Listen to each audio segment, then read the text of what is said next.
Hello friends मु ममता मो Annapurna kitchen को आपण मानकु स्वागत करुच्ची। आसंतु आज गोटे डिश करवा सेटा हैला ताटिया बसा कलरा। कलरा ताटिया बसा पई 150 ग्राम रे पूरा छोट छोट कुनी कुनी कलरा नेची। गोटे छोट आलू को काटिची एमती सर सर करी। आ एठी गोटे बड़ पियाज 5-6 पाखुड़ा रसुण गोटे टमाटो 3टा खंडे कंचा लंका नेची। आ एठी जीरा सोरिष आ 7-8 पाखुड़ा रसुण रो गोटे पेस्ट मु बनैची। चलंतु वर्तमान प्रथमे कलरा को टिके भाजी दबा।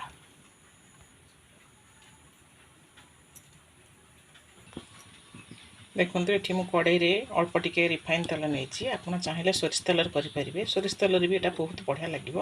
आम तेल तातिला आम ये कलरा आलू को टिके भल भाव में भाजी जस्ट टिके सांकुली गला भाया आम आपको काढ़ीदे बर्तमान घोड़े दबा।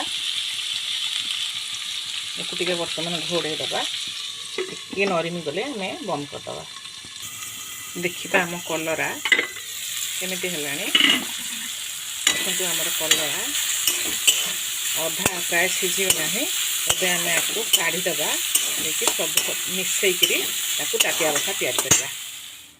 प्रथमे गोटे एमती बाउल नवा से 2 चामच सोरिष तेल दबा। 2 चामच सोरिष तेल दबा।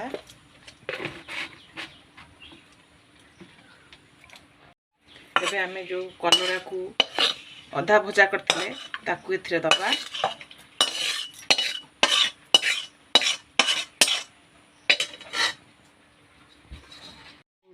पियाज रसुण लंका टमाटो ताकू सब दबा।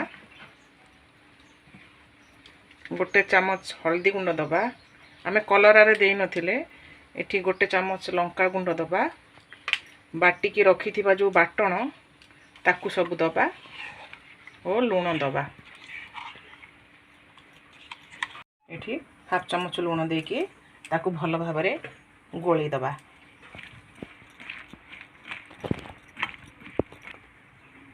किछि धनिया पत्र दबा। फ्रेंड्स ए आइटमटा आम केउंझर बहुत फेमस। एटा आगुरु माँ मौसी माने आमर शाल पत्र रे ताकू शाल पत्र भितर याकू पुरेई चुली रे पोडुथिले। वर्तमान तो से चुली फुली किछि नाही। आमे वर्तमान प्रेशर कुकर रे पोड़ीबा। देखो एमती प्रेशर कुकर रे मु किछि लूण देइछि और ता ऊपर गोटे एमती स्टैंड रखिछि। से स्टैंड ऊपर वर्तमान आमे याकू रखिबा। देखो एमती रखिबा याकू घोड़णी दे दबा। सीटी दबानी घोड़णी दे दबा। आम प्रेशर कुकर बसैबा पूर्व 10 मिनट आगे आपण प्रेशर कुकर टाको ततई देबे। तापरे आपण यूज करिवे। प्रथमे 10 मिनट खंडे आपण हाई रे रखिबे गैस। तापरे सिम कर देबे आ 5 मिनट।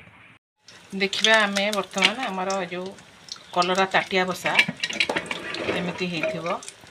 वाह बढ़िया देखंतु पूरा हमर ताटिया बसा पूरा पानी जुक जुक रही जाइछि। देखंतु केते बढ़िया हेछि। एबे आमे आपको काढिबा।